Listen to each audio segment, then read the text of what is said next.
Raymond Hollis laughed. Not quietly. Not politely. The kind of laugh that carries across a fence line in July heat and makes sure everyone within earshot knows exactly who is winning and who is losing. He had driven his brand-new 1974 Chevrolet, fire engine red, still smelling of the dealership, right up to the property line. He stood with one boot on the bumper and his thumbs hooked in his belt and looked across at the cracked gray earth of Earl Cutler's south field.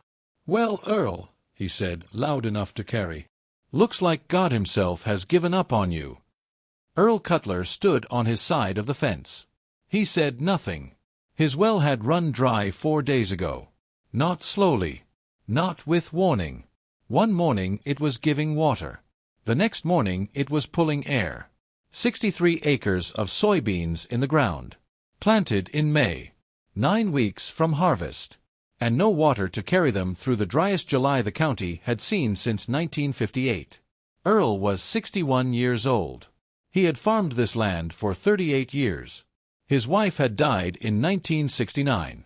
His son was working a mill job in Evansville, sending home $40 a month when he could. If this crop failed, there was no recovery. Not at 61. Not with a mortgage 9 years from paid and $1,200 in the bank. He had gone to Raymond the morning before. Quietly. Without performance.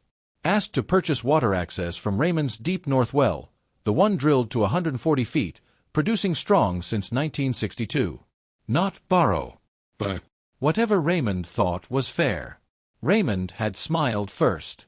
Then he had said, "Earl, I've got my own operation to think about. Can't be running water lines to every dry farm in the county." Then he had driven to the fence line. And laughed. Earl received the laughter without expression. He did not argue. Did not raise his voice. Did not change his face. He simply turned and walked back toward his farmhouse. Raymond Hollis watched him go and mistook that silence for defeat. It was not defeat. It was memory. 44 years of memory.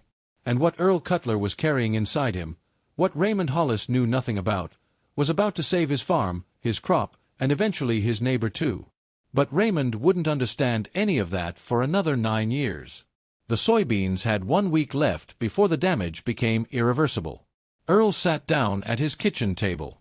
He did the arithmetic one final time. Then he picked up the phone. The summer of 1930. Earl Cutler was 17 years old.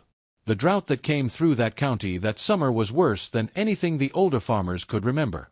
The creek along the western edge of the Cutler property, a modest creek that had flowed reliably since anyone could recall, dropped to a trickle in June and went completely dry by mid-July. The family well, drilled in 1908 to 60 feet, went dry shortly after. Earl's father, George Cutler, did not panic. He walked the western fence line for 3 mornings in a row. Slowly. Without explanation. Stopping at different points and pressing the toe of his boot into the cracked earth.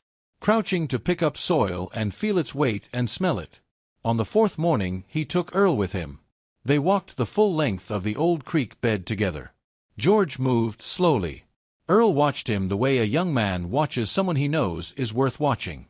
At a particular bend in the creek bed, a subtle northward curve where the channel narrowed slightly and the soil stayed fractionally darker than the ground on either side, George stopped. He crouched down. He pressed both palms flat against the earth and held them there without speaking.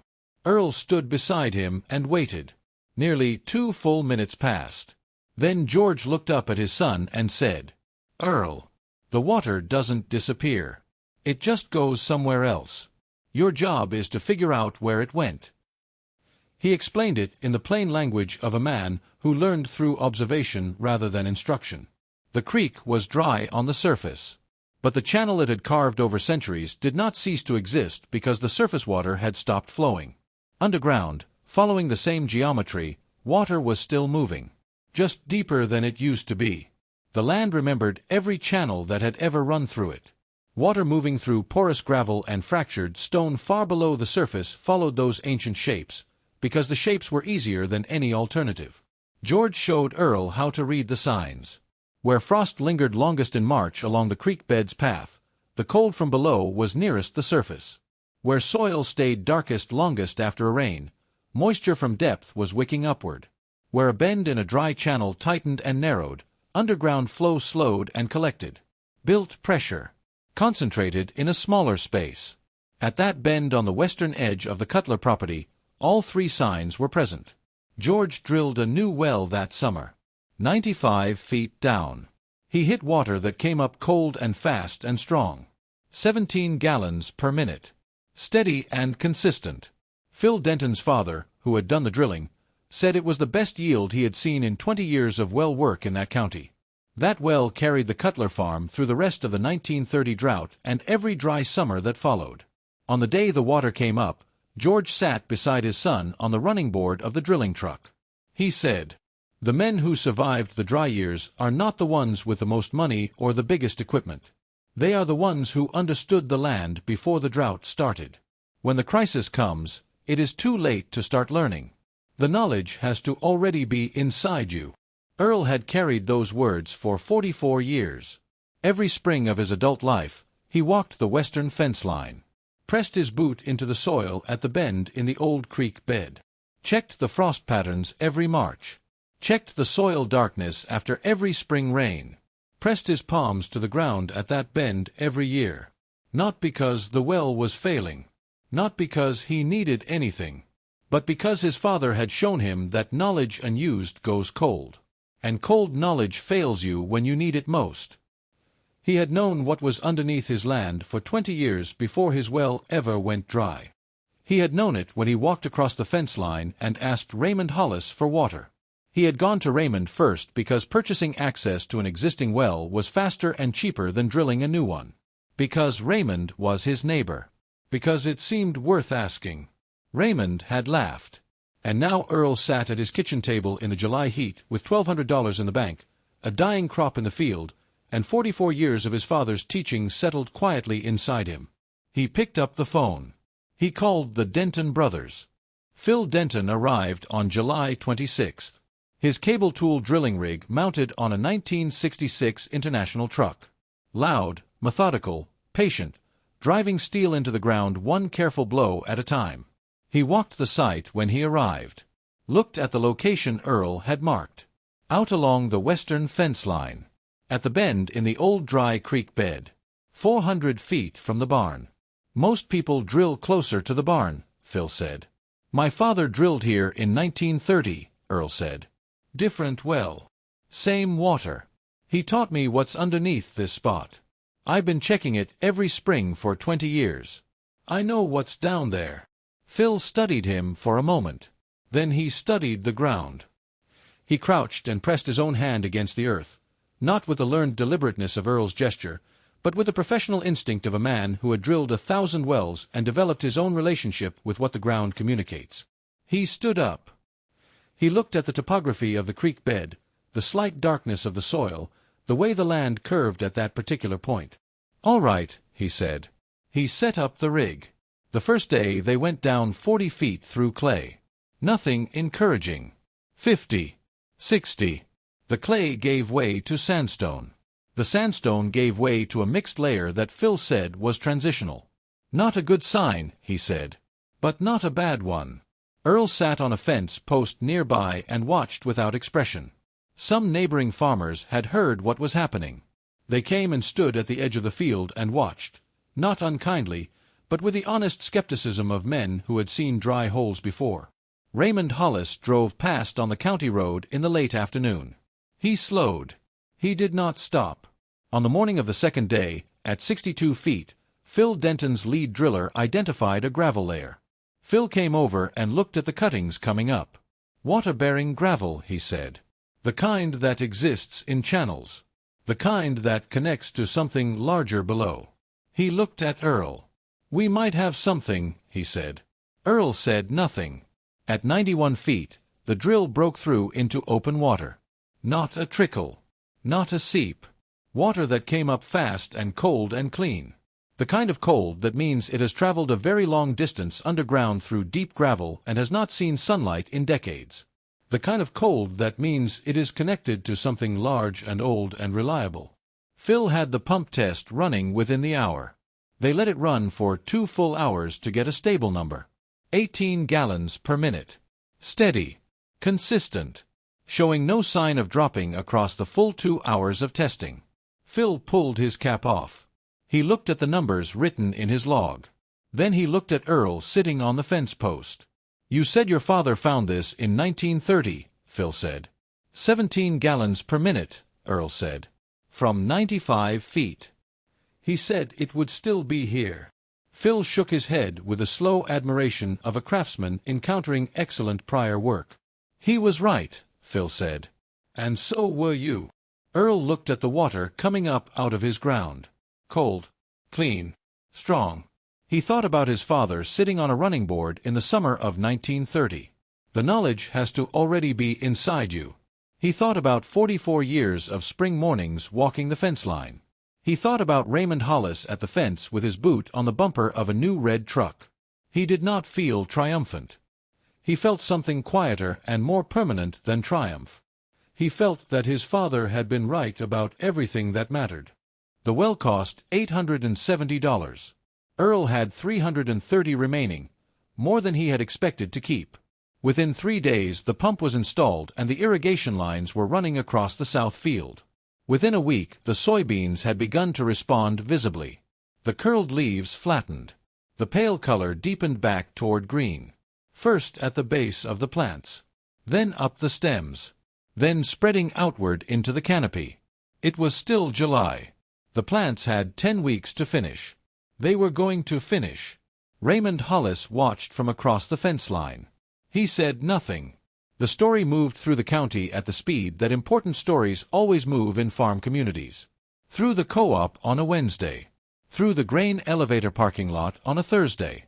Through the diner on the highway where farmers had been sitting in the same booths for 20 years. Earl Cutler's well had gone dry. Raymond Hollis had laughed at him at the fence line and refused to sell him water.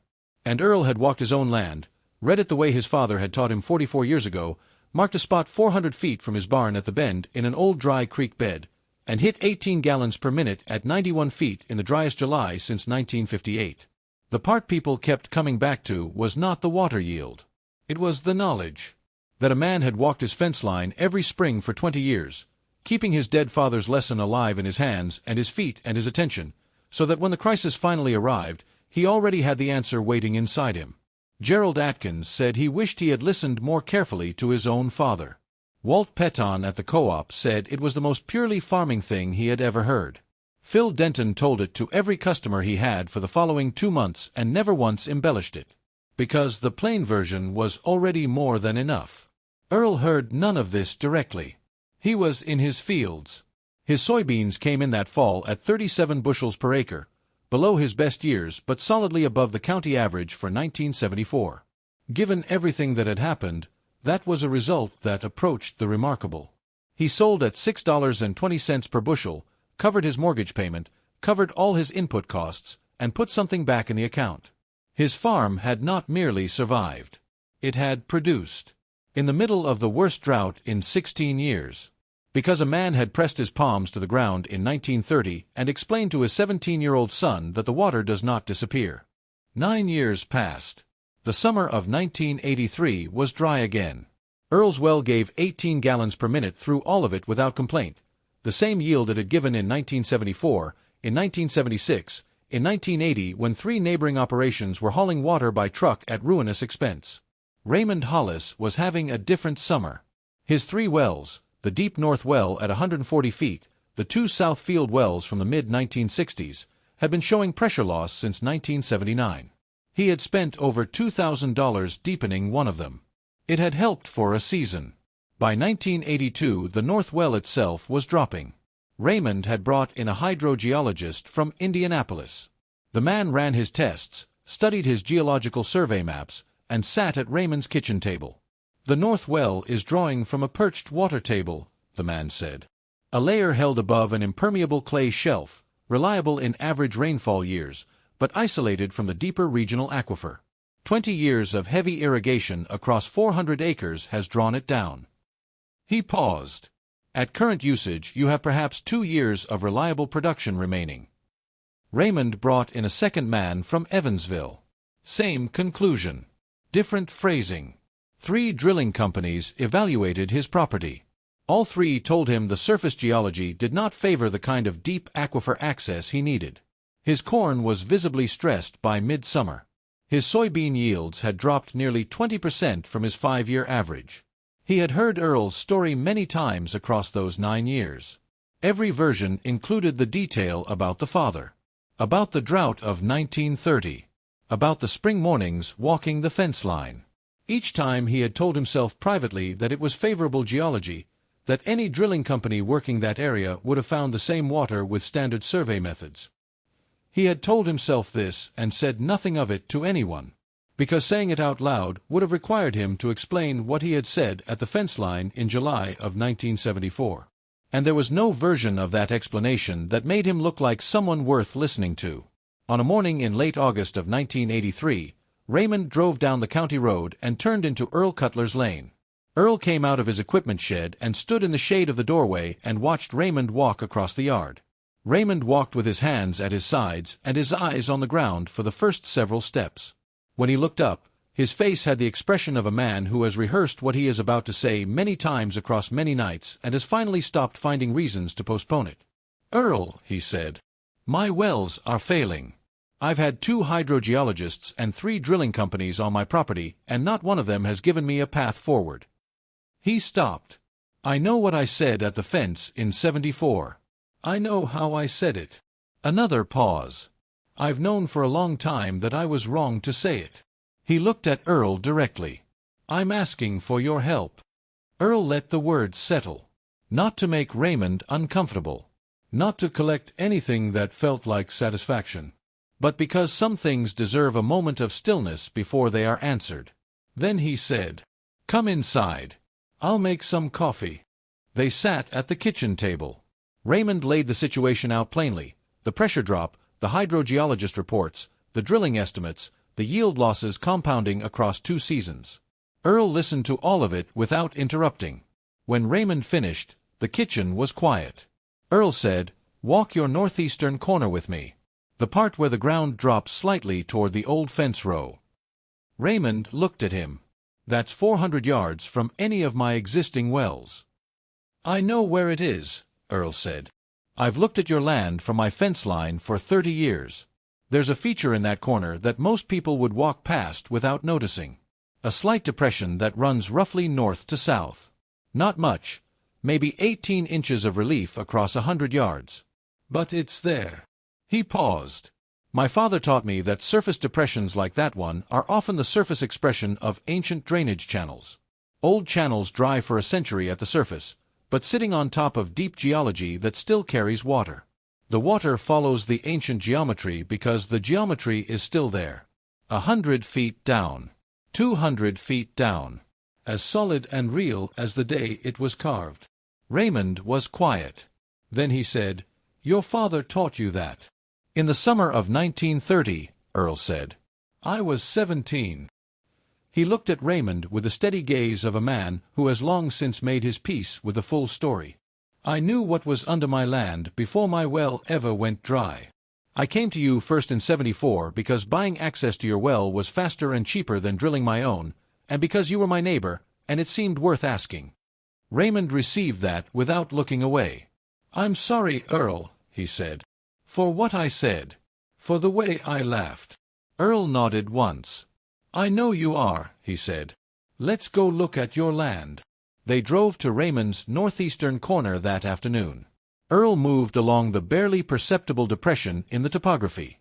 Slowly, without hurrying, stopping to press his boot into the soil at intervals, crouching once to pick up earth and feel it and smell it, pausing for a long time at a point where the depression curved slightly westward and the soil held a quality that matched what he had learned to look for. He pressed both palms flat against the ground. He held them there, the way his father had shown him, the way he had practiced every spring for 20 years. He felt the thing he had learned to feel. He stood up. "Drill here," he said. 120 feet. Maybe 130. The same channel that runs under my land bends this direction at depth. Your property sits further from where the surface drainage ran, which is why it doesn't show as clearly, but the deep geology doesn't care about the surface. The water is there. The hydrogeologist from Indianapolis surveyed this area, Raymond said. He didn't identify anything. He was reading maps, Earl said. Maps record what instruments detected at a particular time. The ground holds what has been true for 1,000 years. It will tell you, if you know how to listen to it. He looked at Raymond. You have to put your hands in the dirt. There is no instrument that does what that does. There never has been. There never will be. The Denton brothers drilled at the location Earl had marked. They went down 111 feet. They found the channel. 21 gallons per minute. 3 more than Earl's own well. Phil Denton called Raymond from the site with the numbers in his voice, the way good news always sounds when it arrives after a long wait. Raymond came to Earl's place that evening. He sat at the kitchen table. He said, "Why did you help me? After everything?" Earl was quiet for a moment. "Because the land doesn't keep score," he said. "It just needs tending. And a neighbor who is struggling is a problem that belongs to the whole community, not just to him." He paused. "My father taught me that too. Maybe that lesson is worth as much as the one about the water." Raymond drove home in the November dark with both of those things sitting in the truck beside him. Earl Cutler farmed his 63 acres for another 17 years. The well his father's knowledge had located gave 18 gallons per minute through every season without complaint. He told his daughter Margaret everything his father had told him. The creek bed, the frost patterns, the soil darkness, the way to press your palms against the ground and hold them there and feel what the surface cannot show you. He walked the fence line with her every spring until she knew it herself, until the knowledge lived in her hands and her feet the way it had lived in his. He said to her what his father had said to him. The water doesn't disappear. It just goes somewhere else. Your job is to figure out where it went. Margaret took over the farm in 1991. She walked the fence line every March. The well continued to produce.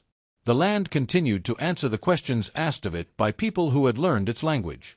What a father teaches a son on a dry summer morning, if the son pays attention and keeps paying attention every spring thereafter, can outlast any drought, any failed well, any neighbor's laughter, and any amount of money spent by people who started with the maps instead of the ground. If this story stayed with you, if you've ever carried something your father gave you and felt it save you when nothing else could, subscribe to the channel and join our growing family. Ring the bell. Share this with someone who still remembers what their father taught them about the land. We'll see you at the next one.